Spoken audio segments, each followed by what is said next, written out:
नमस्कार, seat scanner में आपका स्वागत है। मैं हूं राकेश रंजन। बिहार विधानसभा चुनाव के बाद इसके परिणाम की समीक्षा की जा रही है। कई तरह की चीजें उभर कर सामने आ रही हैं। उन्हीं में से एक जो बात सबसे ज्यादा कही जा रही है वो ये है कि इस चुनाव में आरजेडी को सबसे ज्यादा वोट मिले। जब उसे सबसे ज्यादा वोट मिले तो उसकी सीटों की संख्या इतनी कम क्यों रह गई, इस पर जो है कई राजद समर्थक सवाल भी उठाते हैं। लोगों के मन में भी ये बात आती है कि ऐसा क्यों हुआ है, जबकि अगर आप बीजेपी से उसकी तुलना करें तो लगभग 15 लाख वोट आरजेडी को ज्यादा आए हैं। तो फिर सीटों में इतना फर्क क्यों है? जहां बीजेपी को 89 सीटें मिली हैं, वहीं आरजेडी को सिर्फ 25 सीट से संतोष करना पड़ा है। तो अगर इस बात को आप समझना चाहते हैं कि ऐसा क्यों हुआ है, तो हम उसी के बारे में आपसे बातचीत कर रहे हैं। देखिए, अगर आप इस विधानसभा चुनाव को देखें तो आरजेडी को जो है वो जो वोट मिले हैं 1,15,46,055 वोट मिले हैं, जबकि बीजेपी को 1,81,143 वोट मिले हैं। तो अब तो लगता है कि वोट आरजेडी के पास ज्यादा है, फिर बीजेपी की सीटें ज्यादा क्यों हैं? तो इसे समझने के लिए जो सबसे आसान तरीका है वो ये है कि बीजेपी 101 सीटों पर चुनाव लड़ रही थी तो आरजेडी 143 सीटों पर। मतलब आरजेडी को जो 1,15,46,055 वोट मिले हैं वो 143 सीटों पर मिले हैं, और बीजेपी को जो 1,81,143 वोट मिले हैं वो 101 सीटों पर मिले। तो अब प्रति सीट कितना वोट किसको मिला, ये अगर आप देखिए, जो कि बहुत आसान तरीका है कि कुल वोट जो आया है उसमें जितनी सीटों पर वो पार्टी चुनाव लड़ी है उसको आप डिवाइड कर दें, भाग कर दें, तो वो चीजें निकलकर आपको सामने आ जाएंगी। तो आरजेडी को जो सीटें लड़ी, आरजेडी ने जिन सीटों पर चुनाव, वो 143 थी। वोट थे 1,15,46,055। तो 1,15,46,055 डिवाइडेड बाई 143 मतलब 143 कीजिए, तो जो प्रति सीट वोट आए हैं आरजेडी को औसतन वो है 80,741.64 वोट। मतलब कि आपको 80,741.42 वोट आरजेडी को प्रति सीट मिले हैं।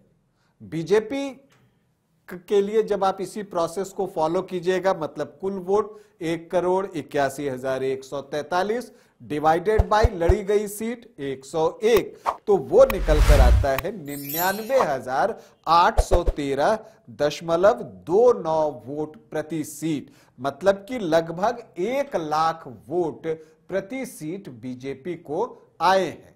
तो आरजेडी को जो है लगभग 81,000 वोट जो है प्रति सीट आए हैं। तो ये जो 19,000 का गैप आ रहा है, 19,000 का, इसी वजह से बीजेपी को ज्यादा सीटें मिली हैं और आरजेडी को कम सीटें मिली हैं।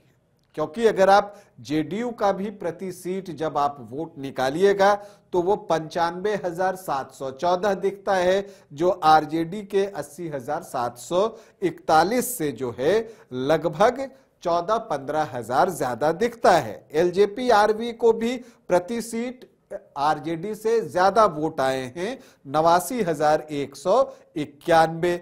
हम सेकुलर को प्रति सीट 97,842 वोट आए हैं तो आरजेडी को 80,741। आरएलएम को प्रति सीट 88,885 वोट आए हैं तो आरजेडी को 80,741। मतलब एनडीए के जितने घटक दल थे उनको प्रति सीट जितना वोट आया है उससे महागठबंधन में सबसे बेहतर प्रदर्शन करने वाली पार्टी आरजेडी को प्रति सीट कम वोट आए हैं, और यही वजह है कि इतनी बम्पर जीत एनडीए को मिली है। अगर आप मत प्रतिशत देखें तो बीजेपी को 20.08% वोट आए हैं, तो आरजेडी को 23%। तो यहां भी 3% का इजाफा या ज्यादा वोट जो आपको आरजेडी की तरफ दिखता है वो वोटों में कन्वर्ट यही नहीं हुआ। वो इसलिए क्योंकि आरजेडी 143 सीटों पर चुनाव लड़ रहा था। अगर यही आरजेडी 101 सीटों पर चुनाव लड़कर इतने वोट ला पाता जितने उसने लाए हैं, मतलब कि 23% के आसपास, तो उसकी सीटों की संख्या बहुत ज्यादा होती। तो मुझे लगता है कि ये चीजें आपको स्पष्ट हो रही होंगी। इसको समझने के लिए एक बेहतर एग्जाम्पल 2015 का चुनाव है।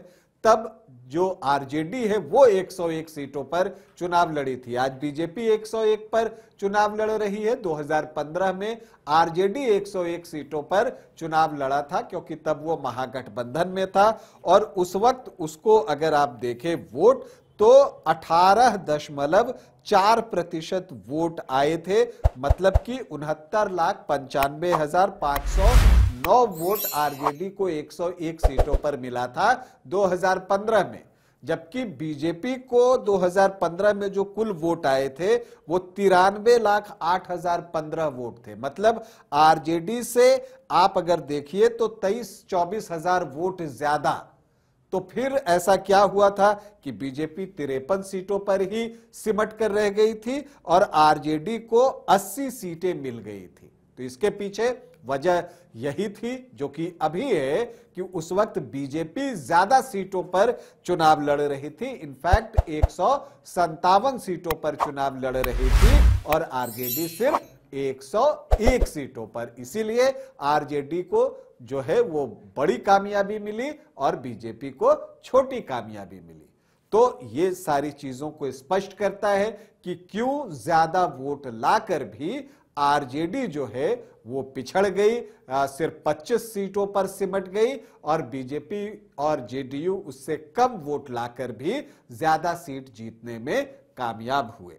अगर कोई भी कंफ्यूजन हो तो आप 2025 विधानसभा चुनाव का आंकड़ा निकालिए, उसमें देखिए किस पार्टी को कितने वोट आए हैं और कितनी सीटों पर उसने चुनाव लड़ा है, और 2015 का रिजल्ट निकालिए और फिर आप तुलना कीजिए तो आपको सब कुछ समझ में आ जाएगा। उम्मीद है आपका यह कंफ्यूजन दूर हो गया होगा। अभी आपसे अनुमति चाहेंगे, इजाजत दें, नमस्कार।